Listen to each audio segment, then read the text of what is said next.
Guys, good morning, welcome back to our YouTube channel Swapna baby lifestyle. তো আজকে আমাদের মুর্শিদাবাদের সেকেন্ড ডে, আর আজকে হচ্ছে সুজাতার বিয়ে। তো এখন আমি এইভাবে রেডি হয়ে নিয়েছি গায়ে হলুদের জন্য। প্রচণ্ড গরম, সত্যি কথা বলতে চুল ফুল তো কিছু খুলে রাখার চিন্তা ভাবনাই করিনি, সব গুছিয়ে গাটিয়ে রেখেছি। তবু কেমন লাগছে জানিও। আর চলো তোমাদেরকে একটুখানি ওর বিয়ের তত্ত্বগুলো যেগুলো কালকে আমরা সবাই মিলে সাজিয়েছি দেখাবো। হ্যাঁ, এই হচ্ছে বোন, এটা হচ্ছে বোনের লুক। তো চলো, হ্যাঁ, তো চলো আমি তোমাদেরকে তত্ত্বটাকে দেখাই।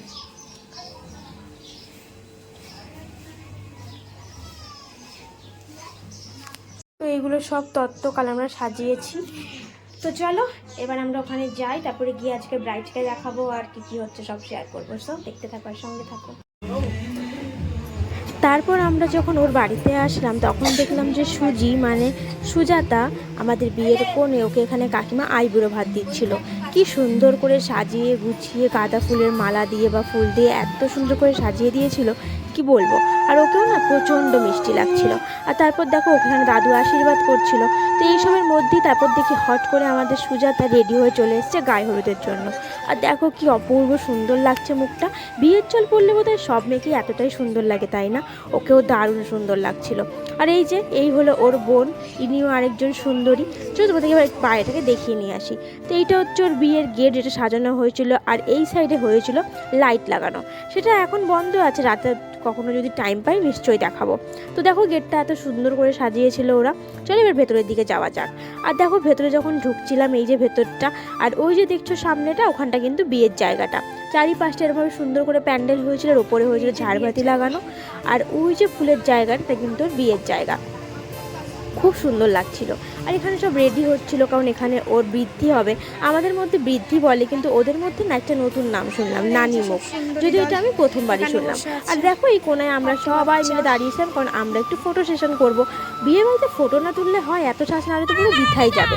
তাই দেখো আমরা ওখানে গোল মিটিংয়ের মতন দাঁড়িয়ে রয়েছে, আর একজন করে ফটো তোলা হচ্ছিল। আর এখানে সুন্দর করে সব কিছু রিচুয়ালস মেনে চলছিল। এরই মধ্যে দেখি আমার বোন আর আমার একটা দাদা এখানে নাচতে শুরু করেছে। এদের দুজনকে যদি গান চালিয়ে দেওয়া হয়, মনে এরা সারাদিনই নাচতে পারে। আর তারপর দেখো হঠাৎ নাচতে নাচতে দেখি চুপচাপ দাঁড়িয়ে পড়ে এখানে কি মিটিং চলছে। যাই হোক, মিটিং এখানে চলতে থাকে। তারপর তোমার সঙ্গে একটা দারুণ জিনিস শেয়ার করলাম। এই যে আমার বোন সুন্দর করে উলু দিচ্ছিল, ও কিন্তু দারুণ সুন্দর উলু দেয়। আর এদিকে চলছিল সুজাতার বৃদ্ধি, মানে ওদের ভাষায় নানি মুখ। এখানে সুন্দরভাবে সেই রিচুয়ালসগুলো পালন হচ্ছিল। আর এত সুন্দর লাগছিল ওকে দেখতে, ভীষণ মিষ্টি লাগছিল। আমরা শুধু না দূরে দাঁড়িয়ে দেখছিলাম ওকে, ওর মুখটা এত অপূর্ব মিষ্টি লাগছে, কি বলবো। এখানে ওর দাদুই করছিল, যদিও বা আমাদের মধ্যে বাবা করে এই কাজটা, কিন্তু ওর দাদু করছিল। তারও একটা কারণ আছে। কারণটা হলো যে ওর বাবা চেয়েছিল যে ওর দাদুই ওর এই কাজটা করে যাক। এমনকি ওর যে কন্যাদান, সেটাও কিন্তু ওর দাদুই করেছে। যেখানে বাবা করে সেখানে দাদু। যাই হোক, কাকুর ইচ্ছে ছিল যে দাদু শেষ কাজটা করে যাবে, তাই জন্য দাদুই ওর কন্যাদান এবং বৃদ্ধি দুটোই করেছে। আর দেখো ওর যখন বৃদ্ধি হচ্ছিল তখন কি সুন্দর পাশে ব্যাঙ পাত্রি বাজছিল, ও দারুণ সুন্দর লাগে। কিন্তু তবে একটা একটু ডিসঅ্যাপয়েন্ট হয়েছিলাম আমরা, কারণ ব্যাঙ পাত্রিতে না কেমন কেমন গান বাজাচ্ছিল, যা আমরা বুঝতেই পারছিলাম না। যাই হোক, আওয়াজ শুনেই তো আনন্দ, তাই না?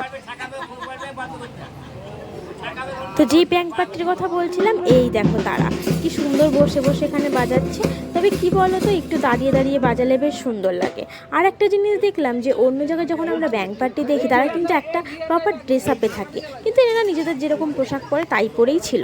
যাই হোক, এখন এখানে বৃদ্ধি চলুক, ততক্ষণে আমরা একটু ঘর থেকে ঘুরে আসি। যা প্রচণ্ড গরম পড়েছে, যাই একটু ঘর থেকে ঘুরে আসি, চলো।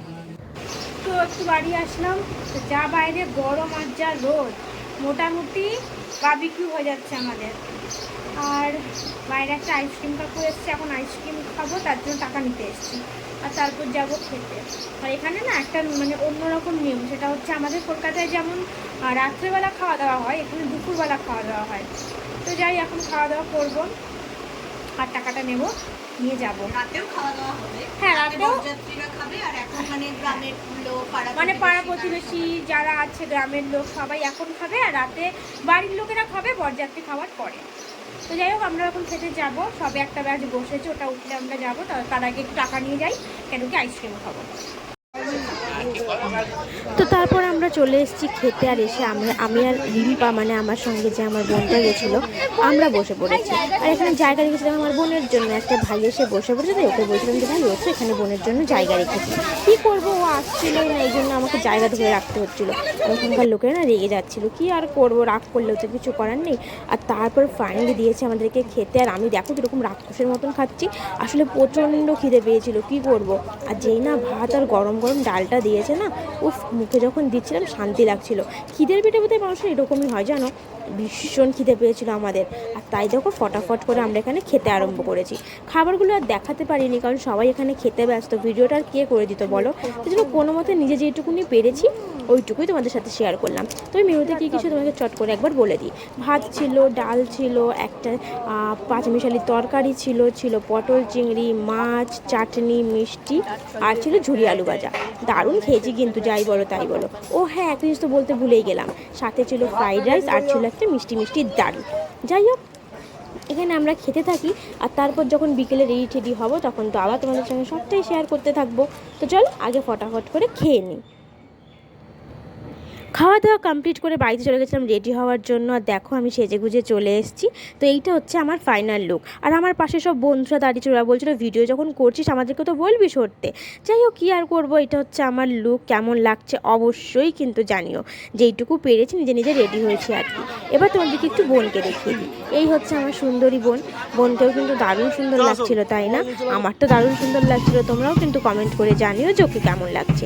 এরই মধ্যে দেখি আমাদের বর আর বউ এখানে চলে এসছে, আর এখানে হচ্ছিল ওদের শুভ দৃষ্টি। সত্যি কথা বলছি, যখন ওরা বিয়ে করছিল না, আমাদের প্রত্যেকেরই মনে হচ্ছিল কেমন যেন আমাদেরও বিয়ে করতে ইচ্ছা করছে। এইসব বিয়ের রিচুয়ালস দেখলে কেমন যেন বিয়ে করতেই ইচ্ছা করে, তাই না? তো চলো, ওখানে তো শুভ দৃষ্টিটা হচ্ছিল, আর এরপরে হবে মালা বদল। তবে হ্যাঁ, একটা জিনিস কিন্তু এখানে ইউনিক দেখলাম, আমাদের মধ্যে কিন্তু মালা বদল হয় ফুলের মালা দিয়ে, ওদেরও মালা ছিল, তবে ওদের কিন্তু একটা নিয়ম ছিল, সেটা হচ্ছে আকন্দ ফুলের মালা। এটা আমি প্রথম দেখলাম, ওদের নাকি আকন্দ ফুলের মালাটা থাকতেই হতো। এই জন্য দেখো ওরা এখানে প্রথমে আকন্দ ফুলের মালাটা নিজেদের গলায় দুজনকে পরিয়ে নিল, আর তারপর আমাদের মতন যেরকম মালা বদল হয় সেরকম মালা বদল হচ্ছিল। তো চলো মালা বদলটা এনজয় করতে থাকো আর দেখতে থাকো।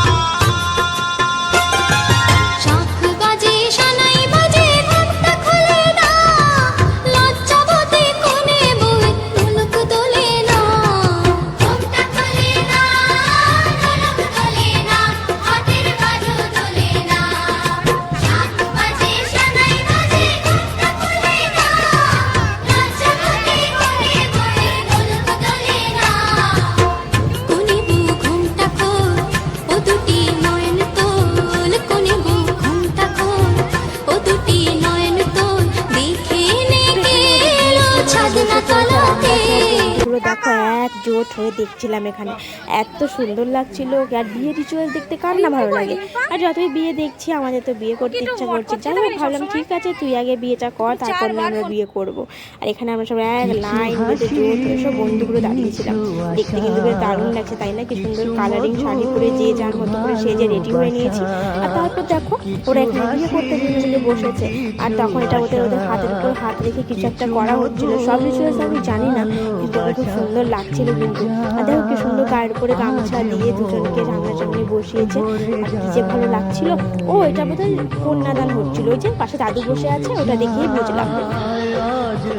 সব রিচুয়ালসগুলো আর দেখাতে পারি তোমাদেরকে, এবার দেখাই সেই ইম্পর্টেন্ট মুহূর্তটা, যেটা হচ্ছে সিঁদুর দান। সবকটা মেয়ের জীবনে বোধহয় এটা একটা স্পেশাল মুহূর্ত, জানো তো? সত্যি বলছি, ওকে যখন দেখছিলাম না এত ইমোশনাল হয়ে যাচ্ছিলাম যে ও যাই হোক রিলেশন করার পর আজকে ওই রিলেশনটা ওদের পূর্ণতা পাচ্ছে। শীতের সিঁদুরটাই তো বোধহয় সব কথা বলে, তাই না? শেষ কথা বলে। যাই হোক, দেখো কি সুন্দরভাবে ওদের সিঁদুর দানটা হচ্ছিল, এত ভালো লাগছিল। আর আমরা তো এখানে খুব আনন্দ করছিলাম, যদিও একটু মজাও করছিলাম যে বলে রে এবার তোর কী হবে, ঝামেলা সারা জীবনের জন্য তোর বাড়িতে যাচ্ছে। যাই হোক, মজা করছিলাম। তবে সত্যি কথা বলতে সত্যি আমরা খুব খুশি হচ্ছিলাম যে ওদের রিলেশনটা আজকে পূর্ণতা পাচ্ছে। 2 বছর রিলেশন আজকে পূর্ণতা পাচ্ছে, ভালোই লাগছিল ব্যাপারটা। চলো এবার জীবন দিল উপহার,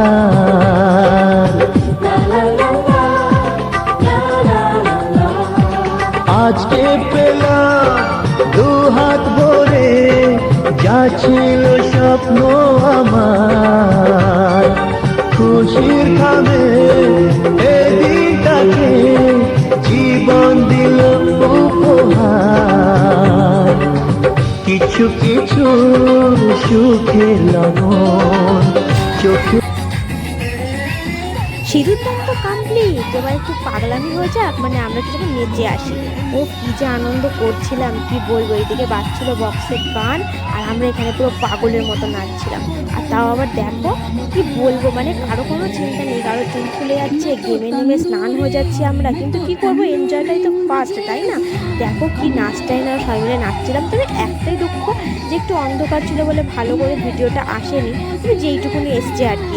ব্যাপারটা তো এনজয় করার, তাই না? আর তোমরা দেখতে থাকো, আমরাও মজা করি, তোমরাও মজা করো। চলো নাচানাচি করতে থাকি।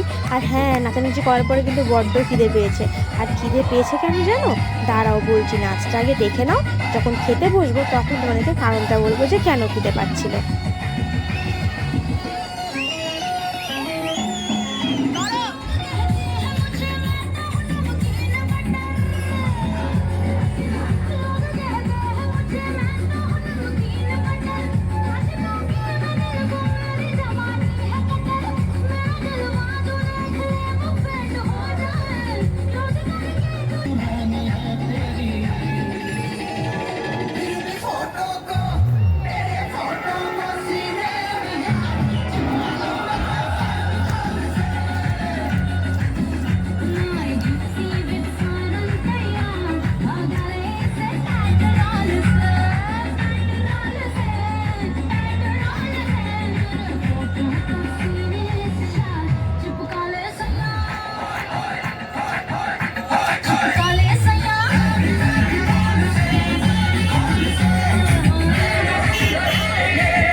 খেতে বসে খিদে পাচ্ছিল, কারণ আজকে ছিল কিন্তু মেনুতে ফ্রাইড রাইস আর মাটন।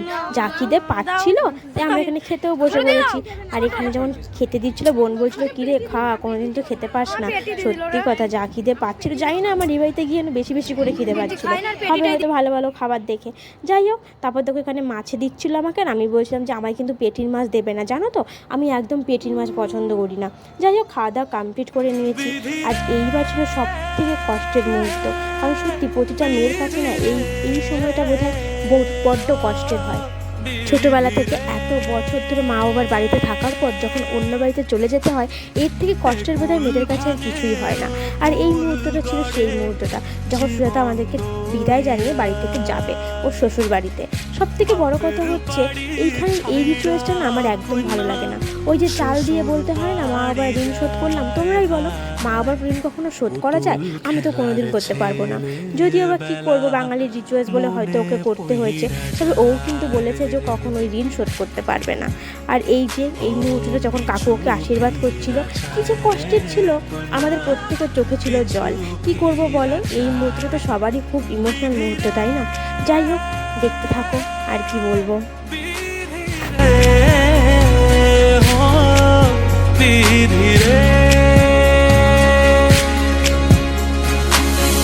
মায়ের আদর ভালোবাসা সে কি ভোলা যায়, হায় দুটি চোখের জলে যেন নদী বইয়া যায়, হায় চরণ চলে আগে তবু মন যে ফিরা চায়, চরণ চলে আগে তবু মন যে ফিরা চায়। বিধিরে বিধিরে ও বিধিরে, এই কুলেতে কন্যা বিদায়, ওই কুলেতে বড় পথের বাধায় থামে না তো সতীর রাঙা চরণ, হায় দুঃখে সুখে পতির পাশে থাকতে পরাণ চায়, দুঃখে সুখে পতির পাশে থাকতে পরাণ চায়। বিধিরে কাকিমা এবার ওদেরকে আশীর্বাদ করুক, আর আশীর্বাদ করেও ভালোভাবে শ্বশুরবাড়িতে যাক। আর তোমরা অবশ্যই ওকে আশীর্বাদ করো যেন ওর আগামী জীবন খুব সুন্দর হয়, খুব সুন্দরভাবে ও সংসার করতে পারে, খুব ভালো থাকে, আর সবাইকে নিয়ে যেন ভীষণ শান্তিতে, সুখের শান্তিতে সংসার করে। যাই হোক, আজকের ভিডিওটা এতটাই। যদি তোমাদের আজকের ভিডিওটা ভালো লেগে থাকে তাহলে কি করতে হবে, ডু লাইক, শেয়ার, সাবস্ক্রাইব আর কমেন্টকে জানিও যে পুরো ভিডিও তোমাদেরকে কেমন লাগলো। আশা করি আবার এরকম ভিডিও নিয়ে আমি খুব তাড়াতাড়ি আসবো। তো দেখা হবে নতুন ভিডিও, ততক্ষণের জন্য ভালো থেকো, সুস্থ থেকো, টাটা।